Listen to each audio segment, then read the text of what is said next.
Soyez les bienvenus si vous nous rejoignez. Mesdames et messieurs, bonsoir. Voici sans plus tarder les principaux titres du journal. Audience ce samedi au ministère de l'Aménagement du Territoire et de la Délégation Générale des Grands Travaux. Jean-Jacques Bouillat a conféré avec la vice-ministre des Affaires étrangères de la Pologne. L'entretien entre les deux personnalités a porté sur la construction, la contribution de la Pologne au développement des infrastructures au Congo. L'humanité célèbre ce 21 septembre sous le thème « L'éducation pour la paix », la journée internationale de la paix. Vous suivrez tout à l'heure la réflexion d'Emery Patrice Obargui à propos. Puis en sport, les Fauves du Niari affrontent demain dimanche en Égypte Zamalek. Match décisif pour les Fauves du Niari qui ont l'intérêt à l'emporter. Invité du journal, M. Alexis Omuro Mouyoka, directeur général de l'hygiène publique. Avec lui, il sera question de parler de l'opération assainissement des casernes et bases vies de garnison militaire lancée depuis hier à Brazzaville. Voilà tout pour les titres. Une fois de plus, bonsoir. L'humanité célèbre ce 21 septembre la journée internationale de la paix. Et pour cette année, le thème choisi est l'éducation pour la paix.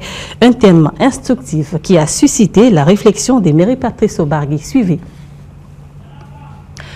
On me fait signe que l'élément est en cours de montage. Poursuivons donc ce journal.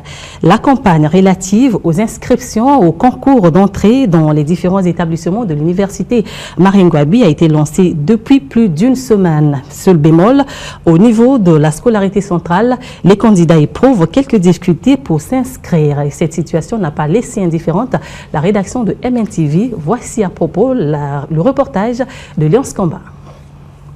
Ils sont là depuis 4 heures, voire 3 heures du matin pour certains. Ces nouveaux bacheliers sont venus à la scolarité centrale en vue de s'inscrire aux différents concours d'entrée aux établissements de l'université Marien-Ngouabi au titre de l'année académique 2013-2014. Seulement sur place, ces futurs étudiants font face à quelques difficultés, lesquelles seraient liées à la léthargie observée au niveau des services des inscriptions. Face à cette triste réalité, Maire Jibiga Ngondo Okemba, vice-président national de la structure syndicale de l'Union libre des élèves et étudiants du Congo, a réagi.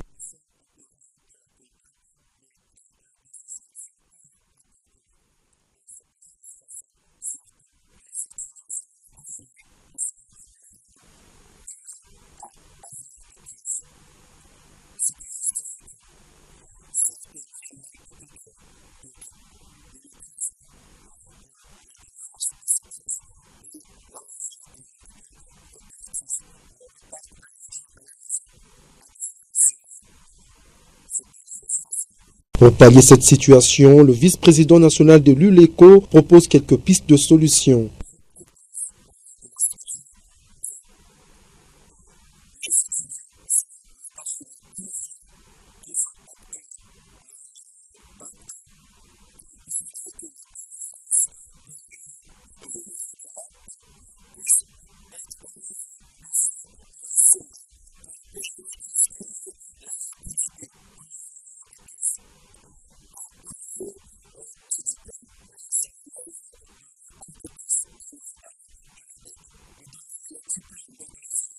Signalons que c'est le lundi 23 septembre qu'aura lieu le concours d'entrée à l'école normale supérieure. Pourtant, jusqu'à ce jour, samedi 21 septembre, dernier jour des inscriptions, certains candidats peinent encore à s'inscrire. Autre volet de l'actualité, les conflits parcellaires deviennent monnaie courante à Brazzaville. Une famille congolaise s'est vue ce samedi, s'est bien mise en plein air par les forces de l'ordre. La parcelle dont elle occupe depuis plusieurs années venait d'être vendue par le chef de la famille. La situation se passe au numéro 116 de l'avenue Prosper Ngandion, c'est à Poto-Poto. Emery Patrice Obargui.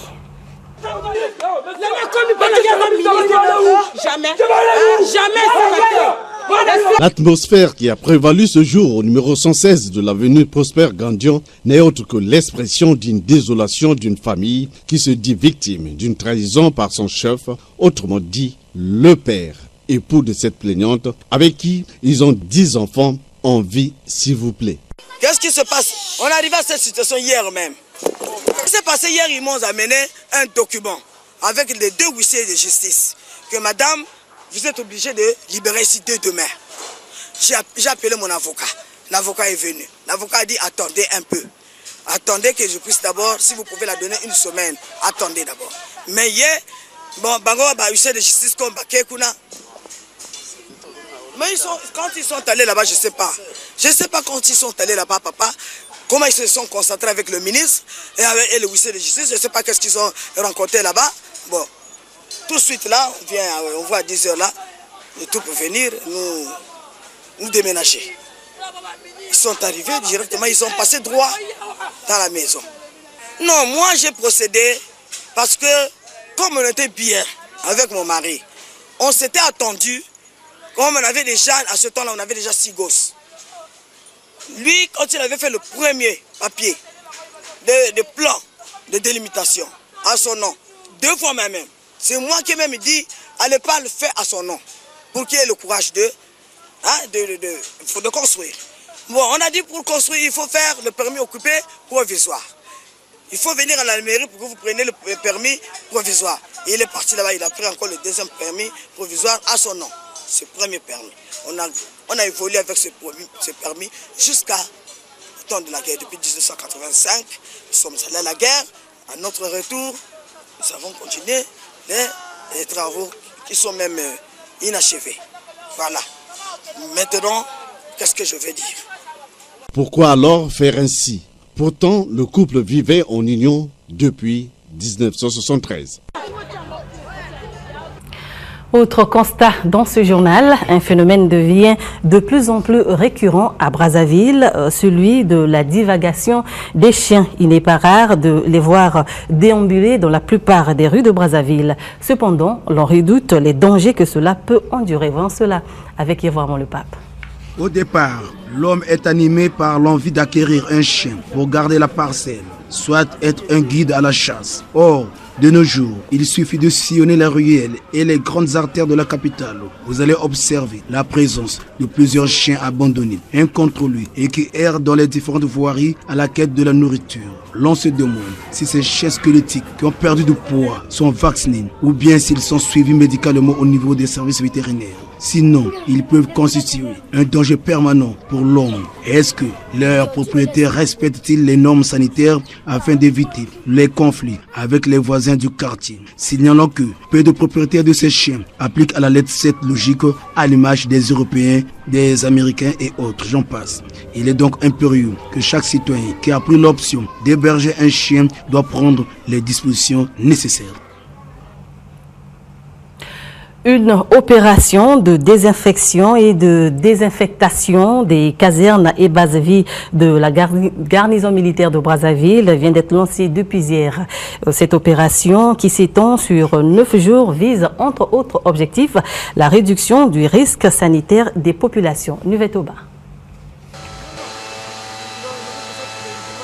Dénommée opération de désinfection, de désinfectation et de déractisation des casernes et bases-vie de la garnison militaire de Brazzaville, celle-ci a pour but principal de lutter contre les vecteurs rongeurs, aussi de réduire le risque sanitaire des populations. Étant donné que l'hygiène et la vaccination constituent 2 maillons importants pour la bonne santé, cette opération paraît salvatrice pour l'ensemble des militaires de notre pays. Le médecin lieutenant-colonel Alexis Mouro-Moyoko, directeur de l'hygiène et de la promotion de la santé, donne ici le bien fondé de cette opération.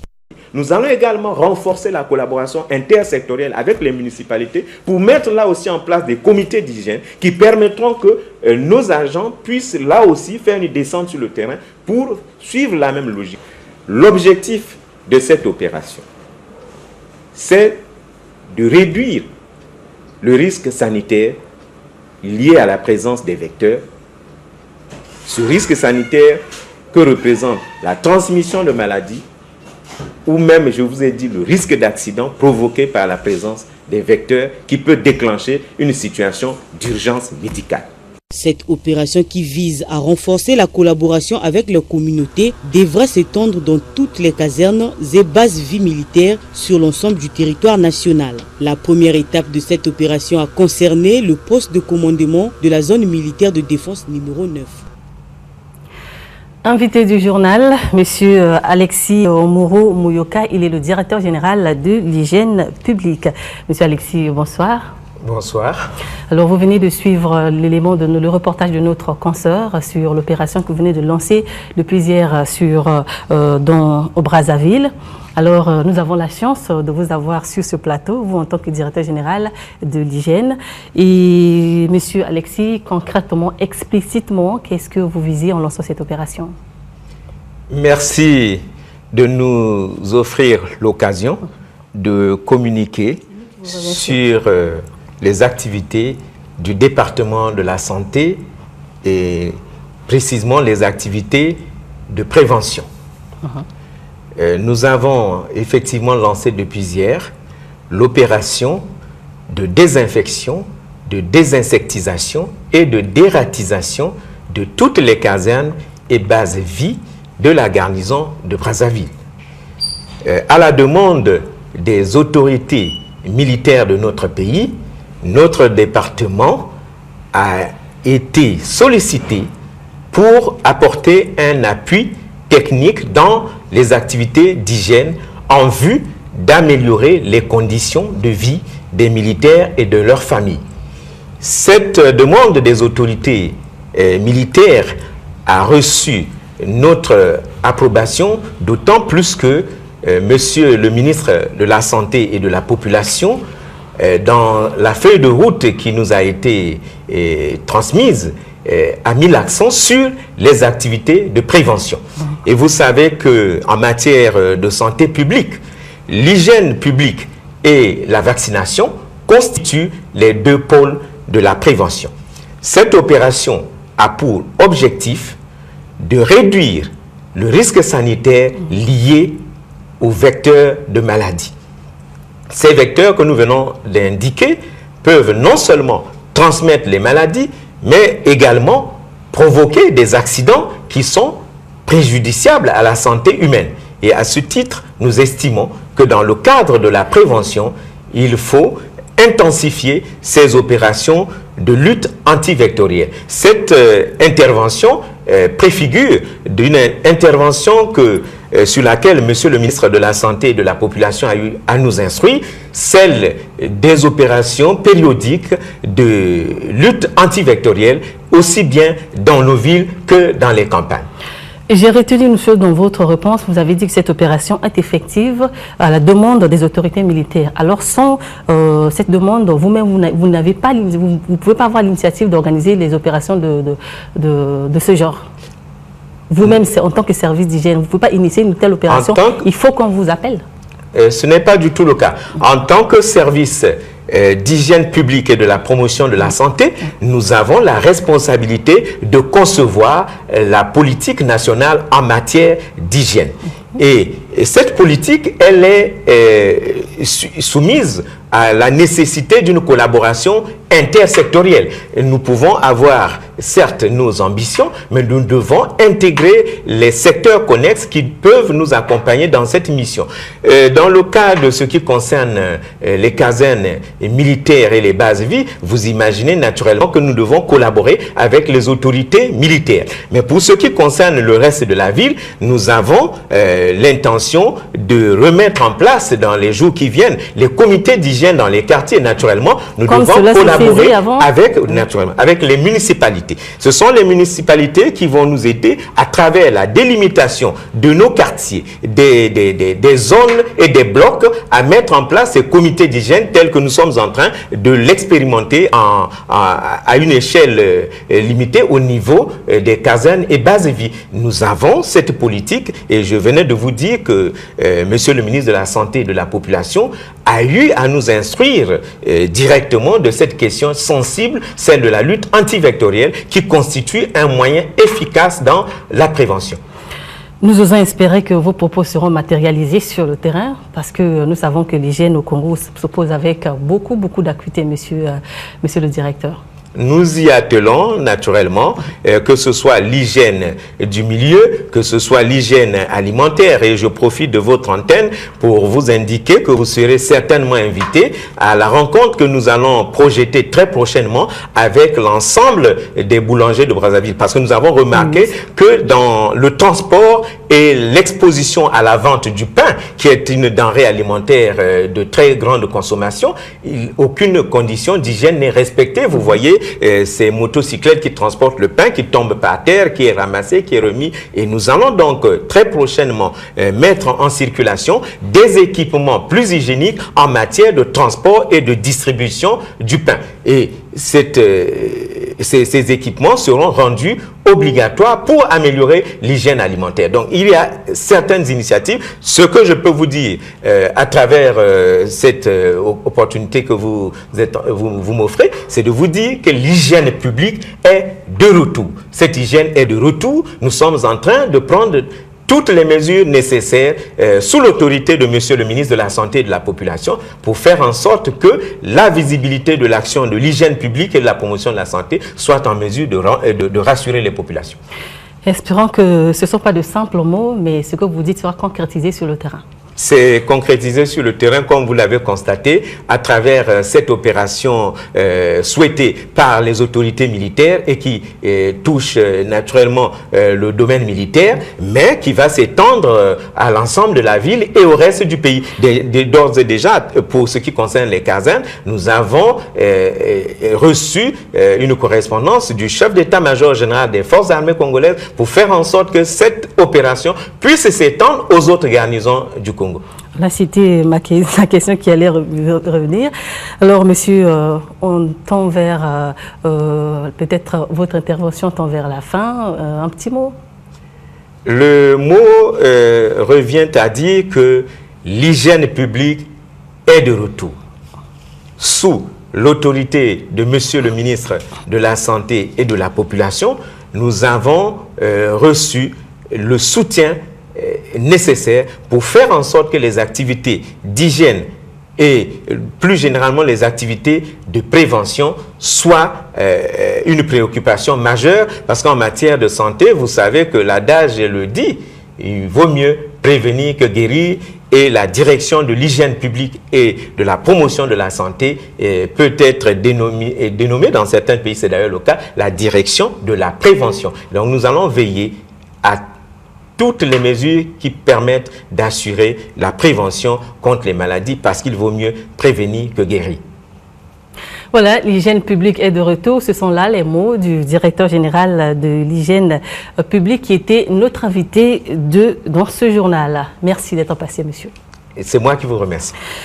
Poursuivons donc ce journal. Le ministre à la présidence chargé de l'aménagement du territoire et de la délégation générale aux grands travaux a conféré ce samedi avec Beata Stelmach, vice-premier ministre des Affaires étrangères de la Pologne. La contribution de la Pologne au développement des infrastructures au Congo a constitué la toile de fond de leur entretien. Le reportage est d'Olga Chitembo.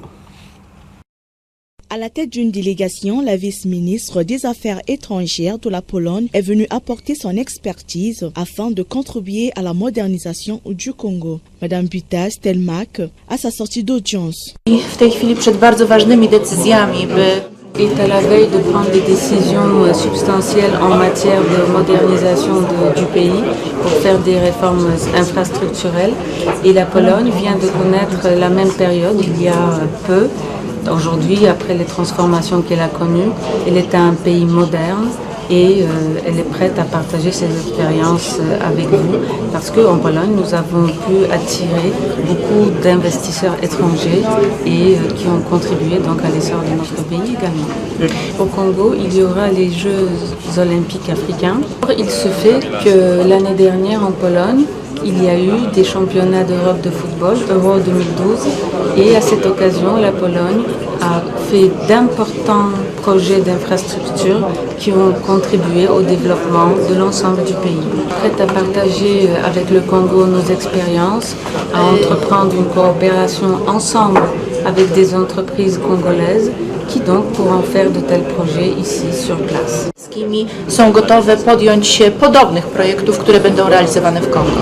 Rappelons qu'une délégation des experts congolais qui sera conduite par Jean-Jacques Bouya séjournera dans les tout prochains jours en Pologne, question d'acquérir l'expérience polonaise en matière de modernisation et d'industrialisation.